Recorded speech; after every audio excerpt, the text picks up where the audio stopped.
ఘంటారావానికి స్వాగతం. ముందుగా ప్రధానాంశాలు.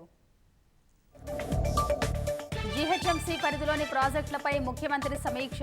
3,000 కోట్ల రూపాయల పనుల కార్యాచరణకు ఆదేశం.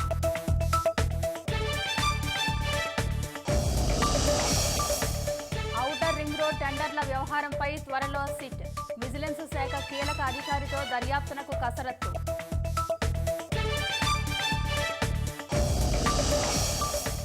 అధికారులకు తలనొప్పిగా బోగస్ జీఎస్టీ రిజిస్ట్రేషన్ దరఖాస్తులు. లావాదేవీలు చేయకుండానే నకిలీ ఇన్వాయిస్లతో దోపిడీ. ఢిల్లీ సీఎం ఎవరనే విషయమై నెలకొన్న ఉత్కంఠ. రేసులో పర్వేష్ వర్మ, రమేష్ భిదూడి, భాంసూరి స్వరాజ్, స్మృతి ఇరానీ. 2 ఏళ్ల తర్వాత లెబనాన్లో పూర్తిస్థాయి ప్రభుత్వం. 24 మందితో క్యాబినెట్ను ప్రకటించిన కొత్త ప్రధాని నవాఫ్ సలాం.